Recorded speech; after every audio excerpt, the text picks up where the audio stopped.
You're listening to Seek Travel Ride, a podcast sharing bike adventures from people from all over the world. And this episode is sponsored by Old Man Mountain, makers of the most durable bike racks out there. If you want to head out on an adventure, you need to strap gear onto your bike, and Old Man Mountain have you covered in a myriad of ways. Head to oldmanmountain.com to find out more. Now, onto today's episode. Hello everyone, Bella Malloy here, host of Seek Travel Ride. Welcome to another midweek episode where I am continuing to stoke your fire for adventure travel, especially on a bicycle. This week I have the next update coming in from Olly Hargreaves. Olly has been on an amazing adventure. He left his home in the UK, headed for Thailand, and prior to his journey I had got him to commit to giving us periodic updates country by country as he makes his way across. This update is going to be taking us on Olly's ride from Kyrgyzstan to Kazakhstan. He starts off in Osh and finishes in Almaty. It's an area that I am finding is more and more on people's radars. And look, maybe it's because I feature the 0.1% of people in the world who travel in this manner. But I just feel Kyrgyzstan is a country that I'm hearing more and more about. Obviously, in the ultra cycling scene, races like the Silk Road Mountain Race have put it front and centre. I think people have seen those big high mountain passes and the big lakes. And so it's a real pleasure to hear Olly's update as he gets into the detail of what it's actually like there on the road. So take it away, Olly. Hey Bella, hope you're doing well. Guess it's time for another update again. Last time I left you, I'd finished the Pamir Highway and Dad had flown off, and I was staying in contact with another cyclist who I'd actually met in Greece called Josh Toll, and they were actually a few days behind on the Pamir Highway, so I decided that I'd wait and have a few days in Osh whilst they caught up to then do the next section with them. So yeah, hung about in Osh for a bit until they arrived. We all had the exact same route set in mind, so cycling through Kyrgyzstan up to Almaty, getting a flight from Almaty to New Delhi, cycling up from New Delhi to Nepal, tackling the Annapurna circuit and then continuing on to Kathmandu. So we decided we'd stick together. Josh was also with another cyclist called Vojta from the Czech Republic. So yeah, we decided to continue basically the rest of the trip as a trio, which was really nice. I want to say that Kyrgyzstan, I think, has got to be one of my favourite countries that we cycled through on this trip, as the scenery was just absolutely stunning. It's very similar to the Pamir's kind of mountain range that extends from those, and the roads are just so much better. Pristine tarmac. It was really, really great riding. Obviously, there was a few spots where it wasn't, but yeah, just a beautiful country. Everyone's very friendly. There's wildlife everywhere. It's very green, which is obviously a massive difference to the Pamir Highway, as that's very dusty. Yeah, just an amazing country to cycle through. And I say that we saw a lot of people who started the Pamir Highway. We met them in the greenhouse hostel, and it's like the first bikepacking trip they're doing, and they're flown to do the Pamir Highway. And then a lot of them really struggle with it, and they do it for the scenery and all this. But what I would say is, if you're thinking of doing that, just think about doing it in Kyrgyzstan instead, because you get the same kind of views, but it's so much easier cycling. Still some tough climbs and stuff, but just way easier. So yeah, spent a good 2 weeks cycling through Kyrgyzstan, I think, and it was very cold, but also really nice weather during the day. And yeah, just a really, really nice country to cycle through. We set off from Osh with the aim of basically cycling up to Issyk Kul Lake, which is a ginormous lake they have in Kyrgyzstan. It's probably about 600 kilometres long or something. And basically cycle the entire length of Kyrgyzstan. So head up to Issyk Kul, then up to a place called Karakol, and then head up north to head back into Kazakhstan and make our way to Almaty to catch the flight. It was really, really good. We had about 2 days where we set off from Osh, and we were taking it a little bit easier at start. And the first day was pretty nice. We did like 100 kilometres or so, which is nice after the Pamir Highway from not travelling really long distances, just mainly because of the surface. So it was really nice to see those big distances hitting again. But it didn't last very long because we had a lot of, we were just kind of taking it really chilled, and obviously we were enjoying each other's company and just having a good time. So we had quite late starts in the mornings, and we'd always try and pitch up kind of before it went dark. The first day was really good. We made some progress, and then we hit a point on the second day where we had a choice of either going up towards a tunnel where a lot of people have not been let through this tunnel and been told that they need to wait for someone to take them through, kind of similar to the Tunnel of Death, I think, in Tajikistan. And I'd heard a few people that had to pay for someone to take them through, and it was a bit of a nightmare, but then other people that had actually managed to cycle through. And the only other option was climbing up, I think it was like 2,500 meters of ascent or something. It might have even been more, up over another pass. And Vojta, who we're cycling with, is also like an ultra endurance athlete and a bit of a madman. So he really liked this idea, and me and Josh were a little bit kind of what do we do? Do we take the easy option and maybe try and get a lift through this tunnel, or do we just send it and go for the challenge, which we ended up choosing? So we went up this massive pass, which reached like 3,500 meters of altitude. So it was going back from reasonable temperatures back into the freezing cold, and it had been chucking it down as well for a couple of days. So this over the pass, it wasn't tarmac, it was proper muddy tracks and stuff with lots of lorries going past. So it was all really grim roads when it was wet, at least. That was quite a tough climb. It took about a day to cycle up, and got to the top and had a quite nice descent. Actually, the roads weren't as bad on the other side, so that was really good. And we got some amazing views of the mountains in Kyrgyzstan, and it was only really the second day of cycling there, so it was really impressive to see. We headed back down off the mountain, and we had a really nice descent. The roads were a lot better on the other side. Me and Vojta ended up actually kind of racing down most of the mountains, seeing who could get down as fast as possible. So we managed to kind of create a camp spot where there was loads and loads of open fields, but when it was so cold, we decided that we were going to try and have some fires every night, but there was just absolutely no wood, so we couldn't do it that night. It was absolutely freezing, and we just kind of whimpered in the tents instead. We headed towards Issyk Kul Lake over the next few days, and especially the day after, which is absolutely amazing riding. I mean, it was tough. We had lots of kind of up and down climbs, so there was a lot of elevation, but it didn't really feel like you were making any progress. But the roads were absolutely perfect. There was very little traffic, and the scenery was just absolutely beautiful. We made it to Issyk Kul Lake, and then we had 3 days, I think, of cycling up, like past the lake. This water looked like it should be somewhere in Greece. It's an absolutely ginormous lake that expands over. You can see for miles over it. There's parts where you struggle to see the other side. And there's all these beach resorts and stuff that are being created as, Kyrgyzstan's tourism is obviously getting more and more popular. So they're building all these beach resorts, and you're just cycling past it. The water's completely clear. And it feels like you're, like on a Greek island or something. We stopped there was a place called Fairy Tale Canyon as well, which is a really cool geological formation. It has like a bit of a legend behind it, with this kind of dragon that fell in love with a girl who didn't love him back, and he kind of threatened to curse. And so everyone covered their wells or something, and she left the well open, so the dragon pulled all the water out and flooded the valley, which created Issyk Kul Lake. And then the dragon laid down and turned to stone, which created this valley. So it was quite a nice kind of mythological story, a really cool thing to see. The roads continued to be great. We had 3 really nice camp spots right next to the lake as well, which was really nice because it meant we could go for a swim at night, even though the water was absolutely balsic.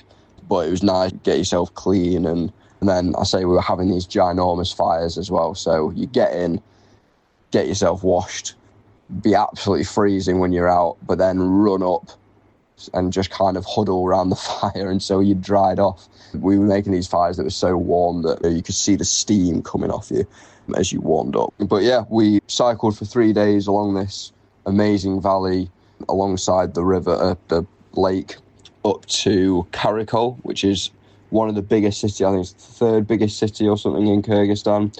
And we decided we were going to have a rest day there. So we got in quite late after some pretty horrible riding as well into the city. The roads became really bad and lots of potholes and bumps and cracks in the road, and the traffic just became really bad on that section. So we came up with a bit of a plan for what we wanted to do, and we'd all had this plan of what we wanted to do to make it over to Nepal, do the Annapurna circuit. But I had a bit of a deadline because my mum was coming to visit me, which meant we'd actually only got about 3 weeks from this point to do everything that we wanted to. So it was really tight, like kind of no room for error. And it just meant no more slow mornings that we'd been enjoying and proper ahead for it. We had what was supposed to be a rest day in Kyrgyzstan Kul, which actually ended up being, Vojta had found a lake which we could go up and visit called Issyk Kul Lake, and it was in a national park, and we thought, we've not gone off, and obviously we'd seen a few bits along the way, but we'd not had any time off the bike to see Kyrgyzstan, so we thought, all right, we can afford a day, we'll do that. It was about a 20-kilometre cycle into the start of the hike, where we thought we'll cycle in as much as we can. It was about 60 kilometres in total, the whole thing, and like 3,000 metres of climbing. We cycled in and ditched the bikes, locked them in the forest, and had a bit of a hike, which was really nice, a bit of a change off the bike. I say it was through this national park, which was amazing because we saw all this really cool wildlife, a stoat with its kind of winter fur, and lots of squirrels, all sorts of animals, and woodpeckers and birds, and it was just really nice, and it was such beautiful scenery. It was absolutely amazing, but it was real long slog because we're at 3,500 meters again. So we made it up, and then obviously had to hike back down, and then got back to the bikes just as it was getting dark. We thought it was going to take a little bit less time than it actually ended up doing.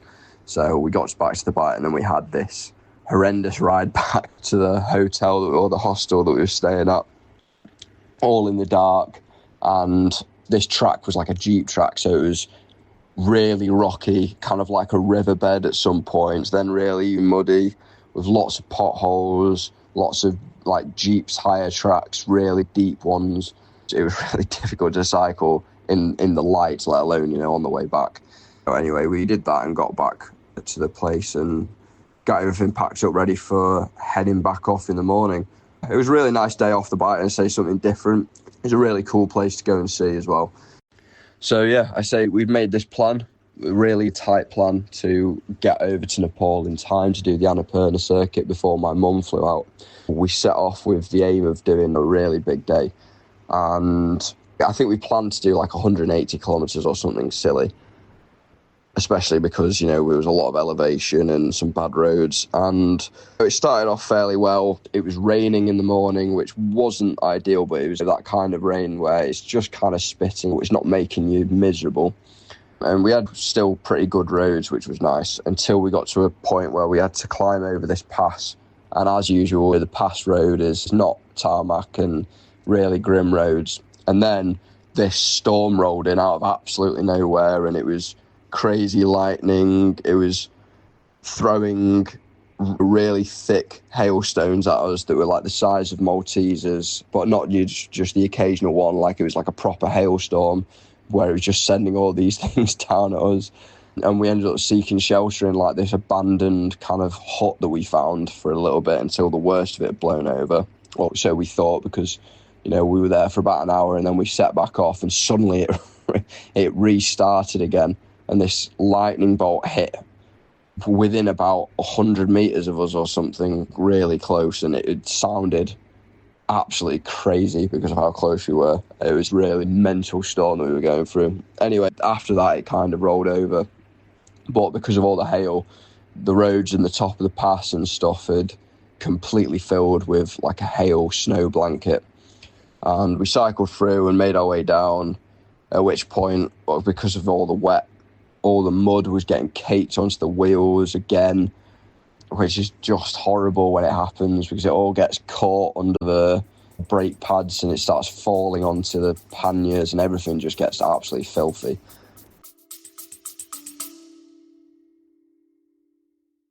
The best adventure bike is the one that you already have. Now, while I'm here in Australia, mine is a dual suspension mountain bike and it has no fork mounts.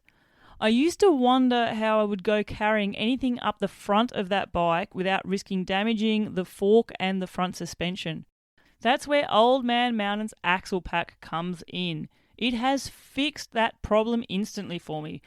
The axle pack comes with an Old Man Mountain axle that you put onto your bike, and that means the load transfers through that axle and not your fork. This means I can add cargo cages and bags and pack extra water, layers, overnight gear, food, the lot, and take my bike off-road on the roughest of tracks and know it's not going to be damaged from that load at all. It has helped turn my dual suspension mountain bike, which I've already owned, into the perfect adventure bike for the routes that I am riding. Go to oldmanmountain.com to find out more. Support the brands that support this podcast. Now back to the episode. But yeah, we made it to the border of Kyrgyzstan and Kazakhstan. We headed into the next town, which was another 40 kilometres away or something. So I think we still actually did like 140 kilometres. It was still a really good day. So we headed up into Almaty and we stopped off at a place called Charing Canyon, which was another really cool geological kind of, canyon. I think it was described as kind of the Grand Canyon of Kazakhstan. And it was really, really cool to see. We arrived there, it was quite late, so we tried to pitch up tents, but it was so windy, there was absolutely no chance, and it was obviously quite a popular tourist spot, so there was nowhere else really for us to camp. And we'd gone past these yurts that people could rent out and or eat lunch in and stuff, and we thought maybe we can sneak in here and stay there for the night and keep us out of the cold. So we went over, there was lights on, and we got there and no one really seemed bothered by us, so we locked the bikes up outside and headed in, had dinner inside the yurt, and then went to sleep, and we're out in the morning and no one seemed any the wiser. Oh, well, actually, no, that's a lie. Someone did find us in the morning and told us to go. but yeah, we saw the canyon in the morning and got a really cool view of it, and then headed back off towards Almaty again. And these were the last, I think it was 2 days from there to Almaty. And again, some more of just absolutely freezing cold nights. Waking up in the morning and everything is just completely covered in frost. And the first couple of days, again, we had a massive headwind, which made it really difficult. So that wasn't too fun, but the headwind died down on the last day, thankfully. And yeah, had the last night of camping of the whole trip was the night before getting to Almaty. And again, celebrated in style, had a big bonfire next to a river, really, really nice grass to camp on, which was amazing. So it made for a nice sleep. And yeah, had another big day into Almaty. I think it was 150 kilometres or so. Set off in the morning, and we were making really good progress, actually. We were absolutely smashing out the kilometres, and it was absolutely fine. And yeah, that was kind of the trip through Kyrgyzstan and Kazakhstan. It was absolutely amazing and a very nice change from the grim roads of the Pamirs. We did have a few very similar roads, but the majority of them were a lot better, which was very nice. Obviously, another thing which really made this part of the trip was the company. Me and Josh had kept in touch pretty much from the start of our trips, really. He set off at a very similar time as me, and we'd been speaking online until we met in Greece for a couple of days. And then his plan was to actually meet back up with me before the Pamirs, which because of timings and stuff wasn't going to work out. But it was really nice to obviously catch up with him again, and obviously Wojciech as well, who Josh had been cycling with for like 3 months prior. They met in Turkey and cycled the whole way together. I'd not actually met him, but we got on really well as well. So the company really makes it. I say I'm someone who I've enjoyed both sides of it, but being able to have those nights where rather than it just being you on your own in the tent and you've not really got anything to do but go to sleep, it really makes a massive difference to the trip. And just I say having a fire, having dinner together and having a beer as well, obviously just really, really nice and just made it really enjoyable. I thought I'd also expand on why we were flying from Almaty to New Delhi as well. In an ideal world, we would have cycled down into China and then into Pakistan and then crossed over the border. But China's visa policies are very strict and you can't actually get one unless you're in your home country, which made things very difficult. And you can't actually cross the border from Pakistan into India. Obviously, there's political situations going on right now, but even before that, you can't do it because you can't cross by land with an e-visa. Again, you need to have applied for the Indian visa in your home country, and you can't even fly from Pakistan into India because the countries very much dislike each other.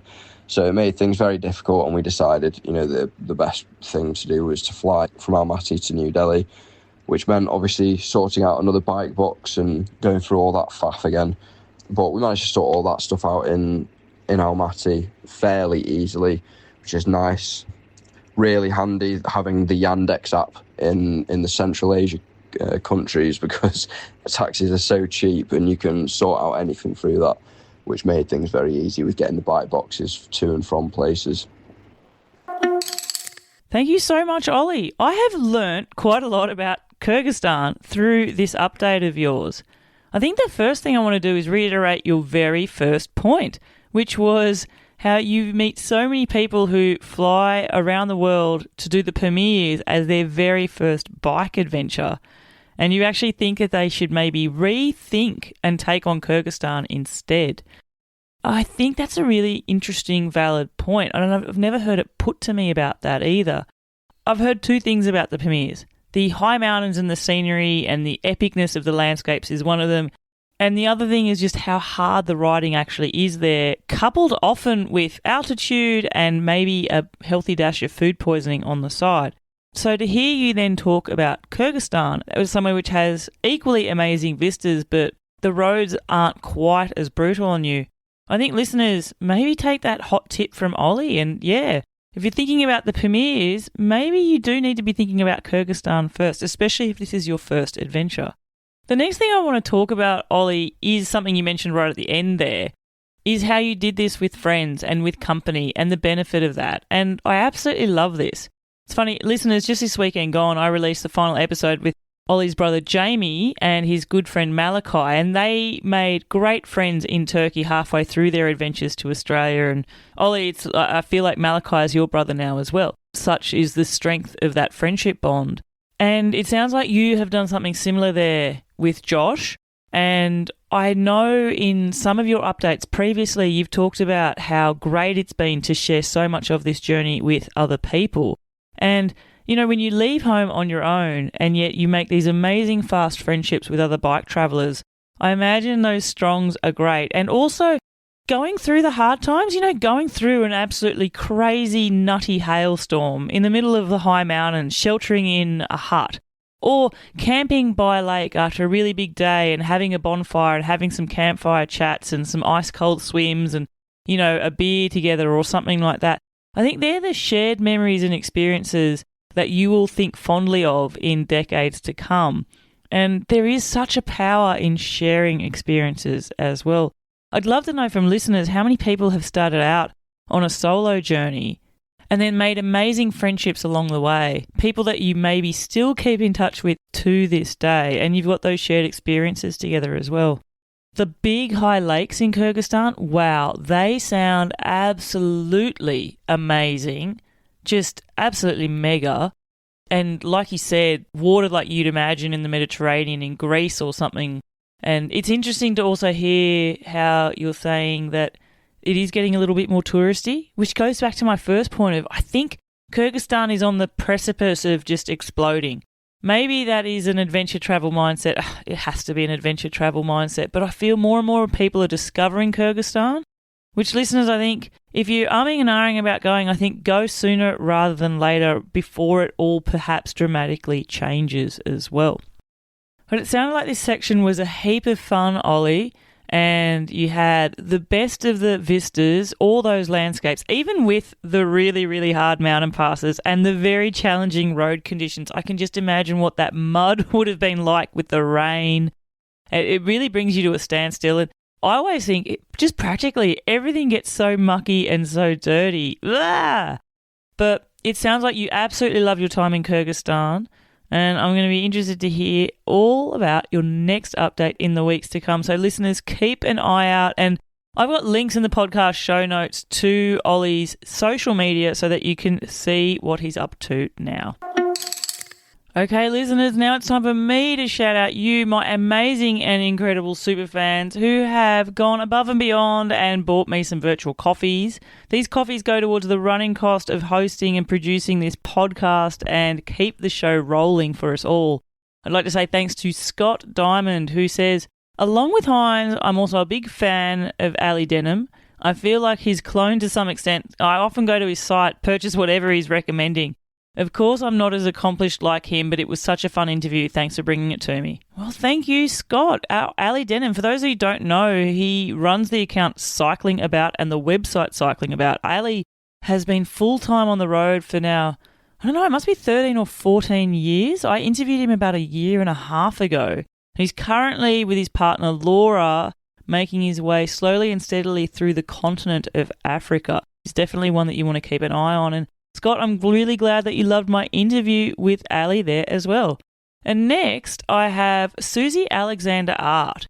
And she said, "Hi, Bella. In answer to a previous question on map preferences, paper maps get me so excited. My ex-husband used to threaten to wallpaper the bedroom ceiling with paper maps. Cheers." Oh, gosh, Susie, when this one came through, I think I was drinking coffee. I nearly spat it out. It made me laugh so hard. I love it, but all jokes aside, paper maps get me really excited too. I've mentioned it, listeners, with a few guests on the pod, just how paper maps can be better than a storybook because you look at places, and especially ones which have got topographical detail for me, because obviously I'm a mountain lover, but I do sort of put my finger and trace a sort of serpentine road and picture myself in the scene and think, what would it be like to be there? What would it be like to go from here to here? Or conversely, looking at somewhere where I have gone and looking at my start point and my finish point. And I guess maybe there's an ego thing there. I'm not sure. There's definitely a sense of pride, but looking at something and tracing over and just recalling those memory experiences, yeah, it's pretty exciting. So, Susie, I can understand your excitement, and I hope that you pull the paper maps out regularly to plan your new routes. And listeners, if you want to do as Scott Diamond and Susie Alexander Art have done, you can show that you are a super fan of Seek Travel Ride and support the podcast. Simply head to buymeacoffee.com/Seek Travel Ride. Buy me a few virtual coffees, but let me know what is it that you love about the podcast and where is your next bike adventure going to take you. And until the next episode, I'm Bella Malloy. Thanks for listening.